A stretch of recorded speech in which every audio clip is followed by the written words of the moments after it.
Hello guys, ये video हमारी 11th class second chapter biological classification की है। इस वीडियो में हम बायोलॉजिकल क्लासिफिकेशन को आगे कंटिन्यू करेंगे। तो हम पढ़ने जा रहे हैं 5 किंगडम क्लासिफिकेशन। तो फर्स्ट किंगडम हम करेंगे मोनेरा। तो किंगडम मोनेरा में सभी बैक्टीरिया आते हैं, मीन्स प्रोकैरियोटिक ऑर्गेनिज्म जो होते हैं वो मोनेरा किंगडम में ही आते हैं। तो ये बैक्टीरिया जो होते हैं ऑलमोस्ट एवरीवेयर प्रेजेंट है, और अगर हम एक मुट्ठी मिट्टी भी लेंगे तो उसके अंदर भी हंड्रेड्स ऑफ बैक्टीरिया प्रेजेंट मिलेंगे।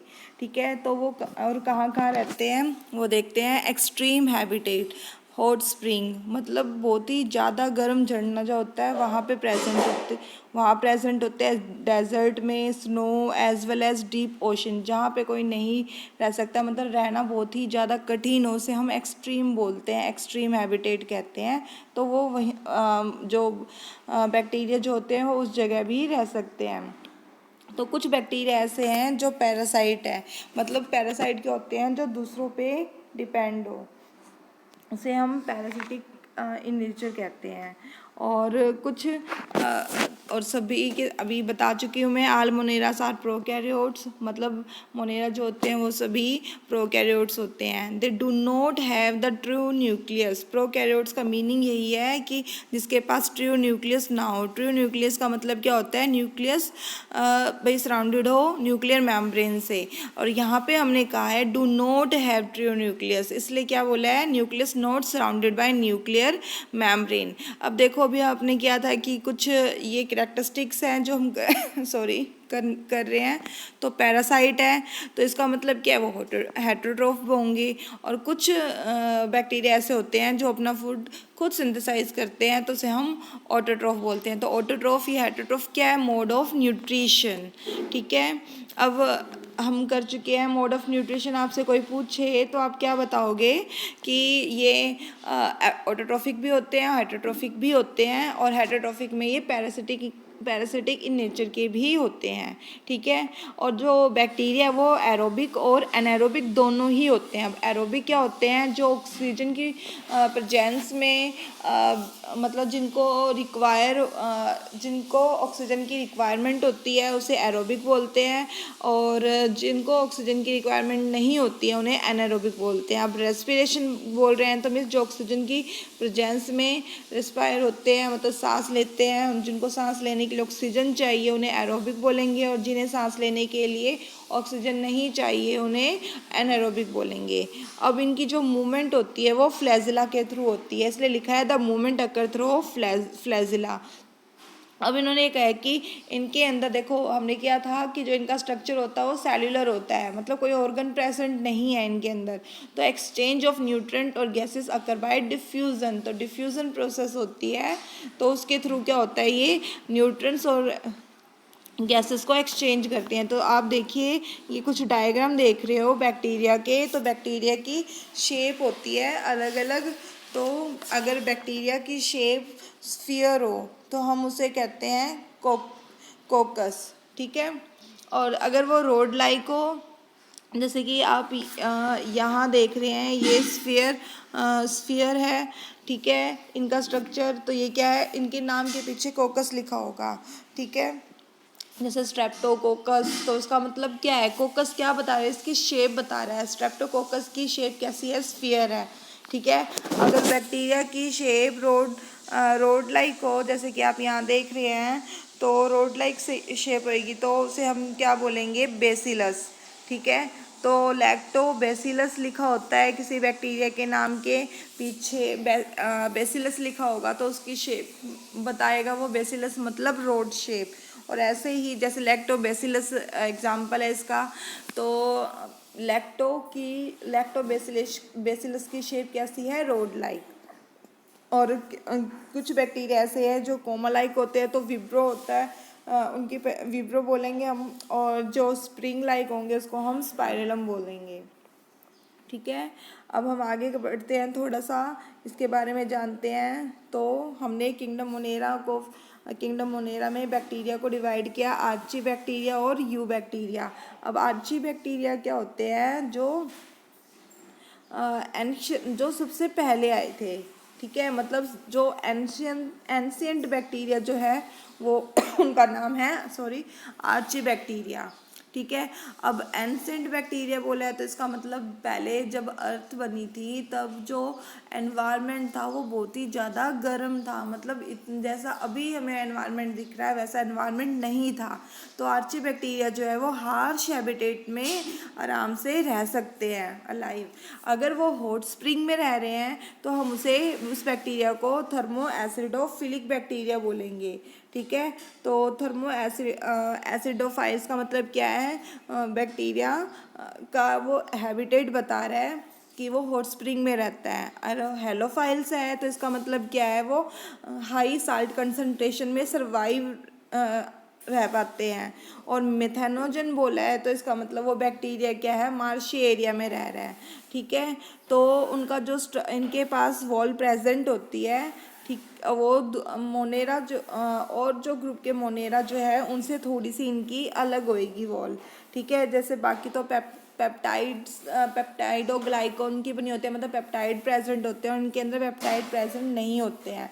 अब जैसे हमने कहा था मिथेनोजन बैक्टीरिया जो है वो मार्शी एरिया में रहते हैं, तो मिथेनोजन एक और जगह भी रहते हैं। जो मिथेनोजन का जो काम होता है मीथेन गैस को प्रोड्यूस करना, तो मिथेनोजन जो है जो रूमिनेंट्स एनिमल्स होते हैं। अब रूमिनेंट्स क्या होते हैं, जो जुगाली करते हैं, मतलब जैसे गाय भैंस, ठीक है, उनकी गट में भी मिथेनोजन बैक्टीरिया पाए जाते हैं, फाइंड आउट होते हैं। तो अब जो कहते हैं ना गोबर से जो गोबर गैस मतलब बायोगैस प्रोड्यूस होती है, तो वो मीथेन, भाई गोबर गैस जो प्रोड्यूस हो रही है वो क्या है, वो मीथेन है। तो वो मीथेन प्रोड्यूस करने में कौन हेल्प कर रहा है, ये बैक्टीरिया ही हेल्प कर रहे हैं।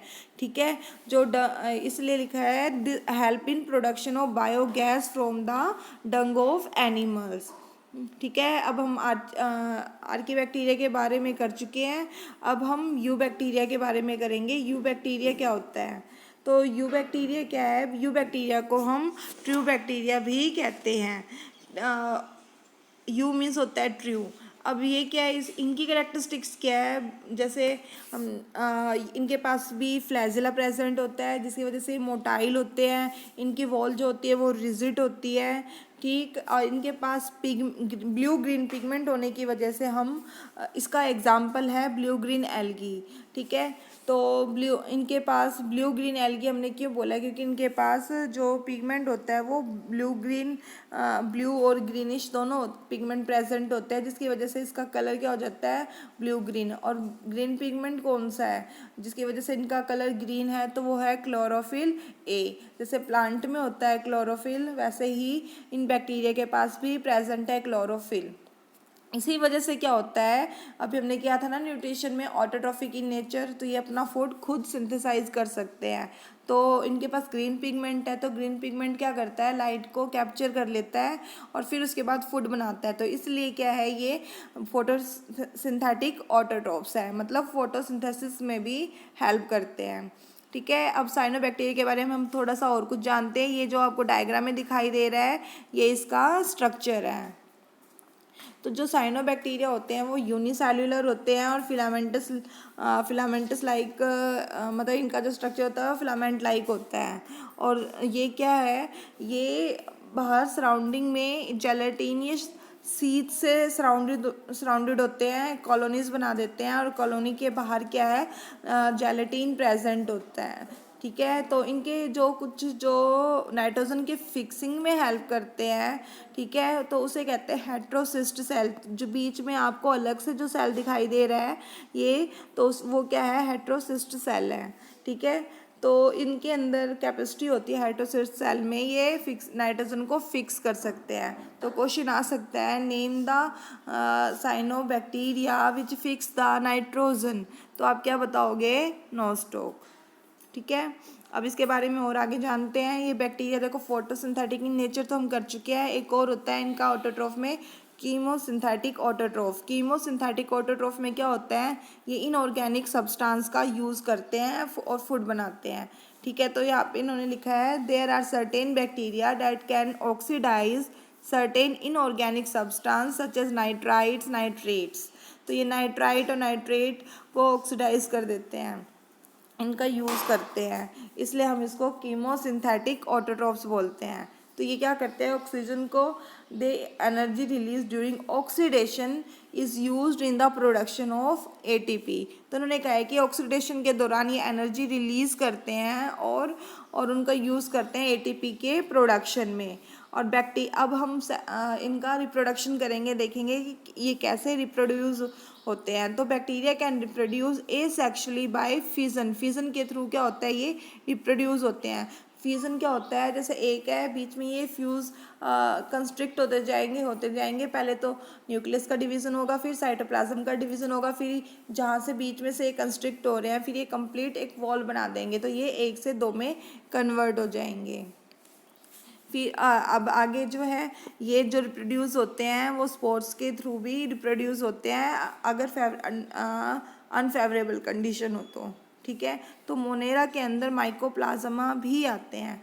तो माइकोप्लाज्मा के करेक्टरिस्टिक्स क्या है, they do not have cell wall and survive in anaerobic condition. तो उन्होंने कहा है कि एनारोबिक कंडीशन में लाइव रहते हैं और इनके पास कोई सेल वॉल प्रेजेंट नहीं है। तो माइकोप्लाज्मा जो है वो सबसे स्मॉलेस्ट लिविंग ऑर्गेनिज्म है। तो क्वेश्चन आ सकता है, पूछ सकते हैं कि ऐसे प्रोकैरियोट का नाम बताओ जिनके पास सेल वॉल प्रेजेंट नहीं है और वो एनारोबिक कंडीशन में सर्वाइव कर सकते हैं। तो आप क्या बोलोगे, माइकोप्लाज्मा। और स्मॉलेस्ट लिविंग ऑर्गेनिज्म का नाम पूछा तो वो भी क्या है, माइकोप्लाज्मा, ठीक है। अब नेक्स्ट वीडियो में हम किंगडम प्रोटिस्टा करेंगे। Thank you.